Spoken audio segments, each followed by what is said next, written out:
નમસ્કાર રામ રામ મિત્રો, આપણે આવી ચૂક્યા છીએ અરવલ્લીની પર્વતમાળાઓ.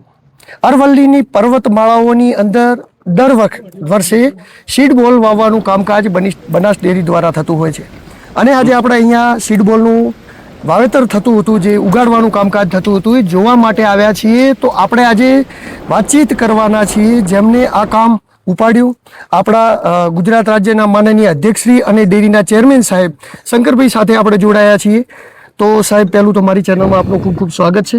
આભાર દિલુભાઈ, ધન્યવાદ. તમે પણ શેકા પર્વત ઉપર પહોંચ્યા અહીં ટોચ સુધી. અહીંયા આવવું બહુ અઘરું કામ છે. ખાલી સામાન્ય પત્રકાર તરીકે અહીંયા પહોંચવું મુશ્કેલ હોય, પરંતુ તમારા મનમાં પ્રકૃતિ પ્રત્યેનો પ્રેમ હશે ત્યારે જ અહીંયા પહોંચ્યો છે. સાચી વાત છે. તો અહીંયા અમે જે આવ્યા ને, તો મારી તો હજી ઉંમર લગભગ 30 વર્ષ છે. સાહેબની ઉંમર ઘણી બધી. સાહેબ છેક અત્યારે આપણે જે જગ્યાએ બેઠા છે ને, એ સૌથી ટોચની જગ્યા છે. અહીંયા આવતા આવતા ઘણા યુવાનો બધા આપી ગયા છે. સાહેબની એટલી મતલબ સ્વાસ્થ્ય બી સારું કહેવાય, અને એટલું એમને સ્વાસ્થ્યને સારી રીતે રાખ્યું છે કે જેનાથી એઓ આટલા સુધી ચડી શક્યા. મા જગદંબાના આશીર્વાદ છે. તો સાહેબ, પહેલો પ્રશ્ન એ તો ઘણા બધા લોકોને એવા પ્રશ્નો રહેતા હોય છે કે મતલબ સીડ બોલ એટલે શું એમ? કારણ કે વાતચીત થાય એટલે લોકોને એવું લાગે કે મતલબ સીડ બોલ નું વાવેતર થાય, પણ લોકોને હજી ખબર નથી કે સીડ બોલ એટલે શું. બનાસકાંઠા વાળાને સીડ બોલ સમજાવવાની જરૂર ના હોય, પણ છતાંય કહું છું ભાઈ, આ સીડ બોલ એટલે માટી અને છાણ નો ગોળો. બરાબર? આપણે જે આપણા બેનો બનાવે ને, તો ગાય ભેંસનું છાણ એને અને માટીમાં ભેળવી અને જે ગોળો બનાવીએ એ ગોળો, અને માલિકોરા એક હોલ બનાવી અને એની અંદર પછી સીડ અંદર મૂકી દેવાનું, અને આ ટાઈપનું બિયારણ અંદર મૂકી દેવાનું. એટલે સૂકું થઈ જાય, એટલે બિયારણ સૂકું રહે. પછી જયારે એને ભેજ અડે એટલે એ એમાંથી બીજ તૈયાર થઈને ઝાડ થાય. એટલે આપણે નર્સરીમાં જે છોડ બનાવીએ છીએ ને, તો એમાં થેલી લાવવી પડે, માટી ભરવી પડે, અંદર કામ કરવું પડે, એનો ખર્ચો ખાસો થાય. આ 0 બજેટથી થાય, આમાં કોઈ ખર્ચો ના થાય. અને આ વર્ષ 2 વર્ષ સુધી પડ્યું રહે, અને પછી એમાંથી જયારે ઉગાડવું હોય ત્યારે ઉગાડી શકાય. એટલે કે સર, આ ધારો કે અહીંયા પથ્થરમાં નાખ્યું, અહીંયા પહાડની માટીની અંદર, અને વરસાદ આવે એના પછી આની અંદરથી બીજ અંકુરિત થઈ જાય. બાકી થોડો ટાઈમ લોબી પડ્યું રહે, મતલબ કે મહિનો 1.5 મહિનો વરસાદ ના થાય તો પણ બગડવાના કઈ બગડે નહીં. આમાં આ બીજ પડ્યું જ રહે, અને વર્ષ સુધી પડ્યું રાખો તો કોઈ કઈ વાંધો નહીં. અને આને જયારે પાણી ભેજ અડે પછી આમાંથી ઉગે. એટલે આને પથ્થર ઉપર નહીં મૂકવાનો, અને પથ્થરની બાજુમાં જે માટી છે ને, એ માટીમાં મૂકવાનું. થોડો ખાડો કરીને મૂકી દો, એટલે એમાં થોડો ભેજ પણ વધારે રહે. ખાડો થાય ને એટલે એમાં પાણીમાં હંગરાય, અને હંગરાય એટલે એમાં ભેજ રહે, એટલે એના રૂટ્સ ને પાણી જોઈએ ને એ પણ મળી જાય. ખાલી ઉપર નાખવાથી નથી થતું, એને થોડી જગ્યા મળવી જોઈએ, તે પાણીનો ભેજ પણ થોડો રહેવો જોઈએ, એવી વ્યવસ્થા કરીએ છીએ. ખૂબ સારું પરિણામ મળ્યું છે. તો સાહેબ, આ સીડ બોલ કેવી રીતે તૈયાર કરવામાં આવ્યા છે? હા, કામ તો બસ આપણા બહેનોએ કર્યું છે. બનાસના માતાઓ બહેનોએ આ કામને હાથ ઉપર લીધું, અને એમણે જ ગામે ગામમાં ઉનાળામાં જ બેસીને માટી અને છાણને ભેગું કરીને એમાંથી ગોળા બનાવ્યા. બિયારણ જે આપવાનું હતું, આ પર્વતોમાં જે થાય ને જે ઝાડ, એના બિયારણ અમે આપ્યા અહીંથી ડેરીમાંથી, અને એ બિયારણમાંથી એ લોકોએ જાતે ગોળા બનાવ્યા. ત્યાંથી કલેક્ટ કરીને આપણે ગામની મંડળી દ્વારા આપણે પહોંચાડ્યું અહીંયા પર્વતો સુધી. અને હવે આ દિવસો સુધી, આ 15 દિવસ તો સતત આ અભિયાન ચલાવશું. અલગ અલગ સ્કૂલોને કહેશું, કોલેજોને કહેશું, અહીંની બધી સંસ્થાઓ છે એને કહીશું કે ફોરેસ્ટ ડિપાર્ટમેન્ટની ડેરી સાથે રહી અને પર્વતો સુધી પહોંચાડવાનું કામને આગળ કરે. અને બસ આ કામ કરતા રહેશું. 6 વર્ષથી કરીએ છીએ, ખૂબ સારા પરિણામ મળ્યા છે. આપણે જેસોરમાં કર્યું આથી 6 વર્ષ પહેલા, તો ત્યાં તમે જશો તો જેસોર પર્વત ઉપર ઘણા બધા ઝાડ થયા છે. અત્યારે બાકીના પર્વતો કરતા જેસોરની સ્થિતિ ખૂબ સારી થઈ છે. ગબ્બરની આજુબાજુના જે પર્વતો છે ત્યાં આપણે 2-3 વર્ષ કામ કર્યું, તો ત્યાં પણ ગ્રીનરી ઘણી બધી. તમે ઉપર જશો ને ગબ્બર ઉપર, તો દેખાશે પાછળના ભાગે ખૂબ ઘણા બધા નવા છોડ ઝાડ તૈયાર થઈ ગયા છે. એટલે સાહેબ, અંદાજિત એમ બનાસ ડેરી દ્વારા 6 વર્ષ અને દર વર્ષે અંદાજિત કેટલા સીડ બોલ? 1 કરોડથી વધારે સીડ બોલ નાખીએ છીએ અત્યારે હાલ. અચ્છા, દર વર્ષે. અને હજુ આને વધારે કરવાનું કામ કરીશું. હજી પણ આને આગળ હા કરવું છે, જેટલા બનશે એટલું કરવું જોઈએ. હજી તો આ ખાલી બનાસકાંઠાને દાંતા જ નહીં, ગિરમાળાને ઠીક. દાખલા તરીકે આપણે ત્યાં પાણી આવે છે, તો આપણા જ પર્વતોનું નહીં, રાજસ્થાનના પર્વતોમાંથી પણ આવે છે, તો ત્યાં પણ આપણે ગ્રીન કરવું પડશે. તો ઝાડ વધારે થશે તો વાદળો, અહીંથી જતા વાદળો ત્યાં અટકશે, પાણી પડશે, તો આપણા ડેમમાં, તો આપણી નદીમાં, તો આપણા જિલ્લાની રેલ નદીમાં તો પાણી આવશે. અને આવું જ અહીંયા જેટલા વાવેતર કરશું, એ કામ સાબરમતી, સરસ્વતી, એ બધી નદીઓને પણ પહોંચાડવાનું કામ કરશે. તો આ એક પ્રકૃતિનું ખૂબ મોટું કામ છે. આખી ઇકોસિસ્ટમને ડેવલપ કરવાનું કામ છે, અને 0 બજેટથી થતું કામ છે. એટલે કોઈ ખર્ચ આમાં છે નહીં. અહીંયા જેટલા લોકો આવ્યા છે પોતાના ખર્ચે આવ્યા છે, જેટલા લોકો કામ કરી રહ્યા છે પોતાની જાતે મહેનત કરી રહ્યા છે. આમાંથી કોઈ પગાર માટે આવ્યા એવું નથી. કોઈને ગાડી મોકલીને આવ્યા એવું નથી, પોતાને કોઈ એને ભથ્થું આપીને આવ્યા એવું નહીં. આ હજારોની સંખ્યામાં લોકો પોતાના ખર્ચે પોતે મહેનત કરતા ધંધા કામ કરે છે, ઉદ્યોગ કરે છે, નોકરી કરે છે, સ્કૂલની અંદર ભણે છે, બધા લોકો ખેડૂતો છે, બધા લોકો આવ્યા છે. એમને લાગે છે કે આ મારું કર્તવ્ય છે, મારે આ કામને કરવું જોઈએ. અને ડેરીમાંથી માત્ર બિયારણ આપવાનું કામ અમે કર્યું છે, અને એ પણ બિલકુલ આમ 50,000 રૂપિયાના બિયારણમાં આખું થઈ જાય છે.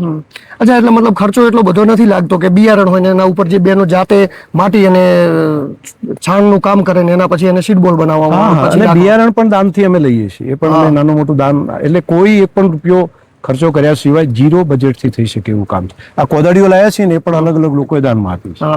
આ થેલી છે ને એના માટે પણ બનાસ ડેરીની જે તૈયાર થઈ ને એ પણ કોઈ દાતા તૈયાર થયા છે, અને એ પણ અહીંયા કપડાની જ થેલી કરી છે.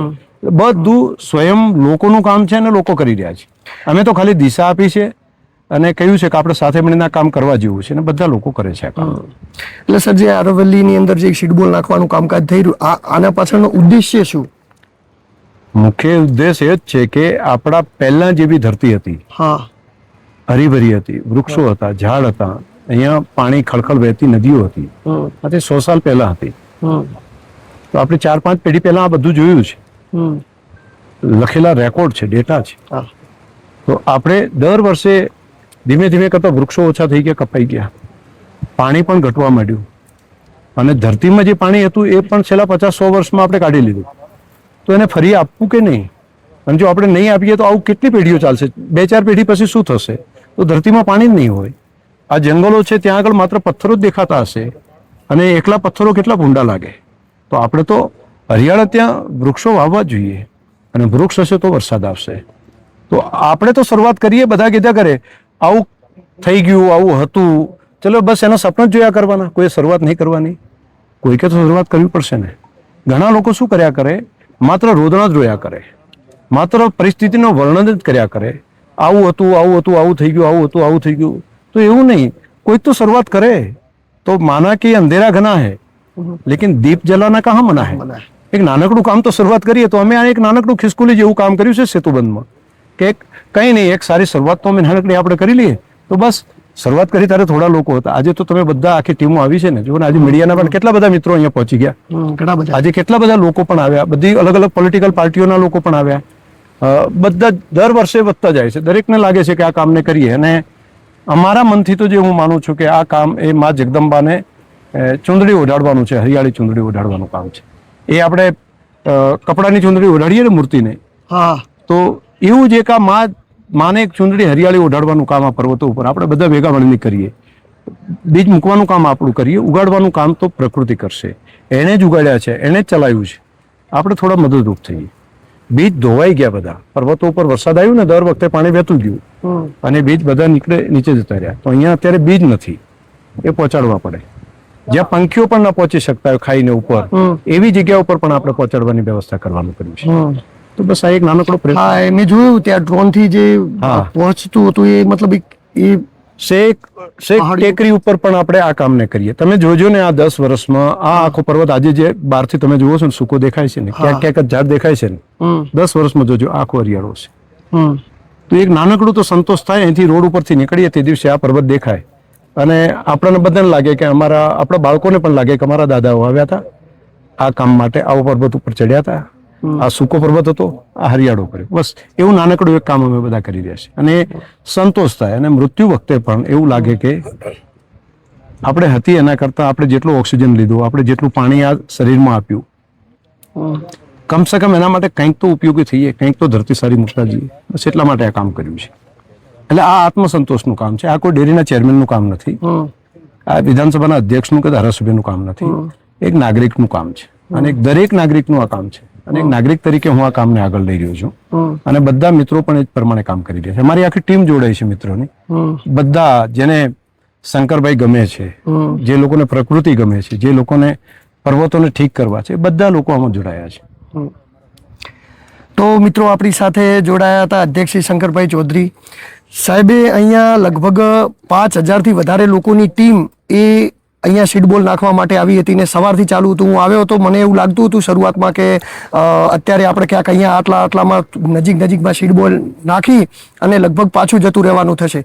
પરંતુ 2.5 કલાક થયા છે. તમે જોઈ શકો છો અત્યારે અમે જે જગ્યાએ બેઠા છીએ એ સૌથી ઊંચી જગ્યા છે. હરેશભાઈ બતાવો, પાછળનો વ્યૂ આપ જોઈ શકો. પાછળ સૌથી ટોચની ઉપર આવીને જ્યારે બેઠા છીએ ને અહીંયા સીડ બોલ નાખવાનું કામ થઈ રહ્યું છે. તો બનાસ ડેરી દ્વારા આ કામકાજ 6 વર્ષથી સતત કરવામાં આવી રહ્યું છે અને આવનારા ભવિષ્યની અંદર પણ અરવલ્લી કેવી રીતે ગ્રીન બને, કેવી રીતે આવનારી પ્રકૃતિનું નિર્માણ થાય, કેવી રીતે આપણા ભવિષ્યનું નિર્માણ થાય, એના માટેનું નિર્માણ કરવાનું કામકાજ સતત બનાસ ડેરી શંકરભાઈ ચૌધરી એમની આગેવાનીની અંદર કરતા રહેશે. જી નમસ્કાર સાહેબ, આપ મારી સાથે જોડાયા, આપનો ખૂબ ખૂબ આભાર. પેલુભાઈ, તમે પણ શિકા પર્વત સુધી આવ્યા અહીંયા ચડીને, એટલા માટે તમને પણ અભિનંદન. તમે પણ આ પ્રકૃતિનો આ વાત લોકો સુધી પહોંચશે ને, અને એમને પણ કોઈ સાંભળીને એમને ઈચ્છા થશે ને કે હું પણ એક ઝાડ વાવું, હું પણ મારા ગામના ગુંદરે, મારા ખેતરના શેઢે, મારા ઘરની બાજુમાં એક ઝાડ વાવું, એવો મનમાં ભાવ જાગશે ને, તો એ માટે તમે પણ નિમિત્ત બનશો આ પ્રકૃતિના સારા કામ માટે. સાહેબ, અમે તો આજે સવારથી જ્યારે આવતા ત્યારે અમને એવું હતું કે હવે સાહેબ આવતા હતા ઉપર એટલે કે સાહેબ ચડે છે આટલું બધું, તો આપણે કેમ ના ચડી શકીએ? અમને શ્વાસ ચડતો હતો અને તમે ફટાફટ ચડી જતા. બધા લોકો અમને શ્વાસ ચડતો એટલે અમને એમ થતું કે સાહેબ જો આટલી ઉંમરે આટલું બધું વર્ક કરી શકે તો આપણે કેમ ના ચડી શકીએ? આ બધાનો હાર્ટ ચેકઅપ તો થઈ ગયું, બધાના હાર્ટ બરાબર છે, એટલે ટેસ્ટ તો બધાનો થઈ ગયો. થેન્ક યુ ભાઈ.